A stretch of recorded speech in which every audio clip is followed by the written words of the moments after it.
दोस्तों आज मैं लेकर आया हूँ हाल ही में रिलीज हुई वेब सीरीज हाईजैक का 4th एपिसोड। अगर अब तक आपने इसके पहले 3 एपिसोड नहीं देखे तो डिस्क्रिप्शन में लिंक है, जाकर जरूर देखें। मुझे पूरा विश्वास है अगर आप फर्स्ट एपिसोड थोड़ी देर का भी देख लेंगे तो यहाँ तक पहुँच ही जाएंगे। तो कहानी को आगे बढ़ाते हैं। 3rd एपिसोड में आपने देखा कि जहाज में मामला बेकाबू हो गया था, इसलिए अपनी गन में असली गोली भरकर स्टुअर्ट सैम को शूट कर देता है। अब आगे।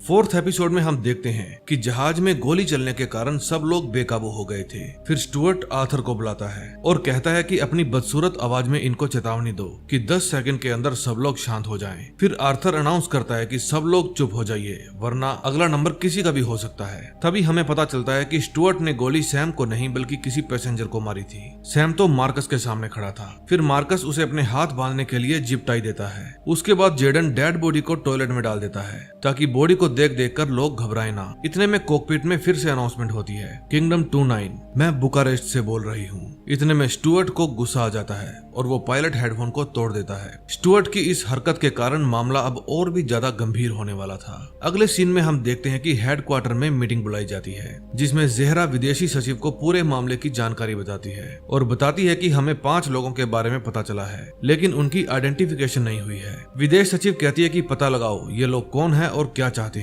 उधर जहाज में जेडन को शेख पर तरस आ जाता है और वो कहता है कि तुम इसे दवाइयां दे सकते हो। फिर लेवी स्टुअर्ट के पास जाता है और कहता है कि तुमने कहा था किसी की जान नहीं जाएगी। स्टुअर्ट कहता है कि लोग बेकाबू हो गए थे, मुझे मजबूरी में ऐसा करना पड़ा। फिर स्टुअर्ट देखता है कि लेविस के पेट पर चोट लगी है और वो उसे क्रू मेंबर की हेल्प लेने के लिए कहता है। दूसरी तरफ डेनियल ज़ेहरा से मिलने जा रहा था और सैम की वाइफ अपने घर जा रही थी। डेनियल उसे फोन करके कहता है कि मैं घर आने में लेट हो जाऊंगा। तभी सैम की वाइफ के पास डिलीवरी बॉय की कॉल आती है और वो कहता है कि मेरे पास आपके लिए एक पार्सल है, क्या आप घर पर हैं? वो कहती है नहीं, मेरा बेटा घर पर होगा, आप उसे दे दीजिए। दोस्तों डिलीवरी बॉय के फोन में सैम के पासपोर्ट की फोटो थी और ये इनको स्टुअर्ट ने भेजी थी। प्लेन में लेविस फ्लाइट अटेंडेंट डिविया को लेकर जहाज की बैक साइड में जाता है। सैम को भी वहीं पर बांधा गया था। सैम देखता है कि उसके पेट पर चोट लगी है। डिविया पूछती है यहाँ क्या हुआ है? लेविस कहता है किसी को क्या फर्क पड़ता है, तुम बस इसका खून बंद करो। फिर डिविया कुछ बांधने के लिए लेकर जाती है। लेविस सैम से पूछता है क्या प्लेन में डॉक्टर होगा? सैम कहता है पूछना पड़ेगा।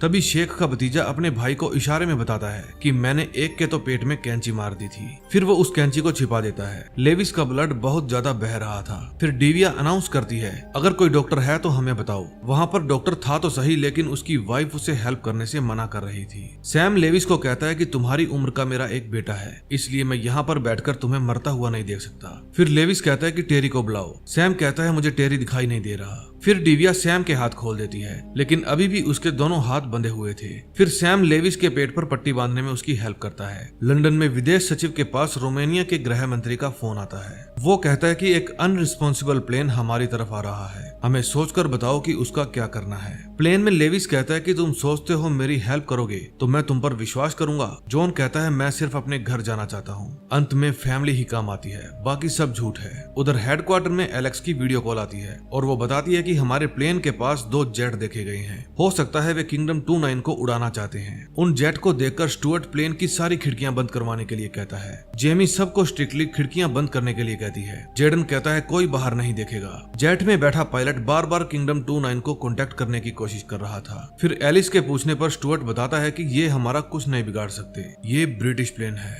उधर सैम लेविस से मीठी मीठी बातें करके बहुत कुछ उगलवा लेता है। दूसरी तरफ गर्म खून वाले बूढ़े कोलेट को कहते हैं कि ये जेट हमें मारने आए हैं, बचाने के लिए नहीं, अब हमें ही कुछ करना होगा। फिर कोलेट उठती है और एक पैसेंजर की सीट पर जाकर बैठ जाती है। फिर वो प्लेन की विंडो ओपन कर देती है। जेट का पायलट एक महिला के फेस को रिकॉग्नाइज कर लेता है। फिर जैसे ही वहाँ जेडन आता है वहाँ बैठा बूढ़ा उसका हाथ पकड़ लेता है। फिर पायलट एक गन को भी रिकॉग्नाइज कर लेता है। इतने में जेडन प्लेन की विंडो को बंद कर देता है और बूढ़े को डांटकर कोलेट को उसकी जगह पर बिठा देता है। फिर जेट का पायलट आगे की कार्रवाई करने की परमिशन मांगता है। तभी रोमानिया से लंदन फोन आता है, आपका प्लेन हमारी राजधानी की तरफ बढ़ रहा है। बताइए क्या करना है। एलिस उनसे थोड़ा समय मांगती है। प्लेन में लेविस सैम से पूछता है, क्या मैं मर रहा हूँ? सैम कहता है, ऐसा सोचो भी मत, वरना तुम जो सोचोगे तुम्हारी बॉडी वही मानने लगेगी। मैं तुम्हारी हेल्प कर रहा हूँ क्योंकि तुम्हारी उम्र का मेरा एक बेटा है। अगर वो भी मुश्किल में पड़ता तो मैं यही चाहता कि कोई उसकी हेल्प करे। फिर सैम भी डॉक्टर के लिए आवाज लगाता है, लेकिन डॉक्टर नहीं उठता। दूसरी तरफ पायलट समय के अनुसार अंदाजा लगाता है कि हमारा प्लेन इस समय रोमानिया के आसपास होना चाहिए। फिर वो जेमी को कहता है कि मुझे तुम्हारे सरदार से बात करनी है। फिर कैप्टन स्टुअर्ट को कहता है कि हमारा प्लेन सीधा बुकारेस्ट की तरफ जा रहा है। अगर हमने उनसे बात नहीं की तो वे हमारे ऊपर अपने जेट से कार्रवाई करेंगे। लंदन में विदेश सचिव रोमानिया फोन करके कहती है, प्लीज हमारे प्लेन को जाने दें। वे कहते हैं, अभी तक आपने कोई ऐसा सॉलिड रीजन नहीं दिया जिससे हमें लगे कि प्लेन को आगे जाने देना चाहिए। तभी वहाँ एक आदमी आता है और विदेश सचिव को बताता है कि हमने प्रधानमंत्री को इसके बारे में सूचना दे दी है। प्लेन में स्टुअर्ट कैप्टन को कहता है कि उन्हें कहो हम लोगों को आपसे कोई लेना देना नहीं है, हम लंदन जा रहे हैं।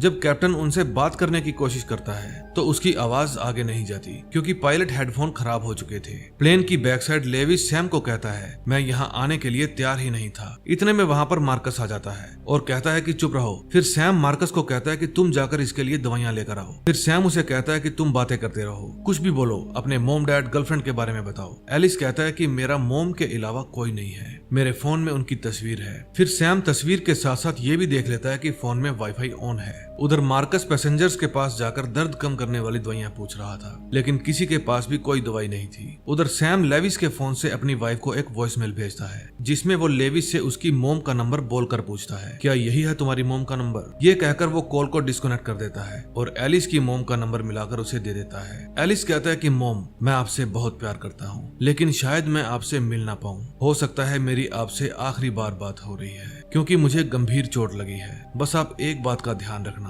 आपका बेटा हमेशा से ही बुरा नहीं था। फिर लेविस की तबीयत खराब हो जाती है। लंदन में सैम की वाइफ एक बस पकड़कर अपने घर जा रही थी और तभी वो सैम का भेजा हुआ वॉइसमेल सुनती है। फिर वो डेनियल को फोन करती है और बताती है कि मुझे किसी और नंबर से सैम का मैसेज मिला है, उसमें उसने कुछ नामों और एक नंबर का जिक्र किया है। डेनियल कहता है, तुम मुझे अभी की अभी वो मैसेज भेजो, विमान से हमारा इकलौता यही संपर्क है। सैम वहाँ से हमारी हेल्प करने की कोशिश कर रहा है। प्लेन में सैम आवाज लगाता है कि अगर कोई डॉक्टर है तो प्लीज बताइए, हमें हेल्प की जरूरत है। तभी प्लेन में बैठा हुआ डॉक्टर अपने दिल की पुकार सुन लेता है और हेल्प करने के लिए तैयार हो जाता है। जेट भी कार्रवाई करने के लिए किसी आदेश के इंतजार में थे। फिर उन्हें 5 मिनट का समय दिया जाता है, उसके बाद उन्हें कार्रवाई करनी थी। उधर डॉक्टर लेविस को देखकर कहता है कि इसको ऑक्सीजन नहीं मिल रही, हमें इसकी छाती में छेद करना होगा। उनके पास छेद करने के लिए कुछ भी नहीं था, इसलिए सैम प्लेन के आगे वाले हिस्से में कॉल करता है और कहता है कि मेरे पीछे वाली सीट पर एक बूढ़ा है, उसके पास पेन है, जल्दी लेकर आओ। फिर सैमी बूढ़े से पेन छीनकर पीछे की तरफ आती है। उधर डेनियल उस फोन नंबर से डिटेल निकलवाता है और कहता है कि अब हमें सबूत मिल गया है कि ये हमारी समस्या है, रोमानिया की नहीं। जेट अब 2 मिनट बाद कार्रवाई करने वाले थे।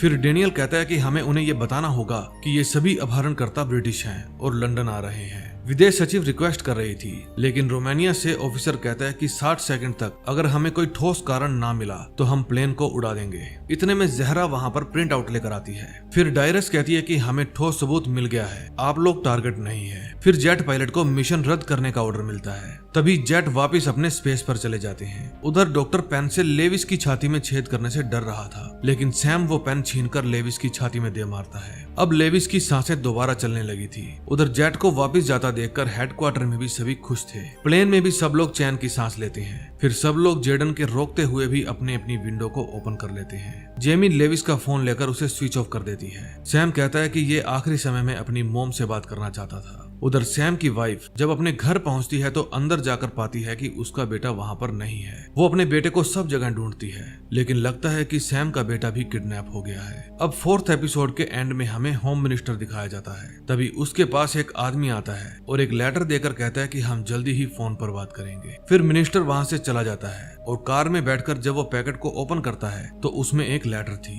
जिसमें प्लेन को सुरक्षित छोड़ देने के लिए डिमांड लिखी हुई थी। फिर मिनिस्टर वापस उसी आदमी के पास फोन मिलाने के लिए कहता है और यहीं पर 4th एपिसोड एंड हो जाता है। दोस्तों 5वें एपिसोड में हमें प्लेन हाईजैक की डिमांड के बारे में पता चलेगा, इसलिए उस पार्ट को बिल्कुल भी मिस मत करना। कल 1 बजे 5th एपिसोड अपलोड कर दिया जाएगा। और हाँ, जाते जाते चैनल को सब्सक्राइब जरूर कर देना, मुझे आप लोगों के प्यार की बहुत जरूरत है। मिलते हैं नए एपिसोड में।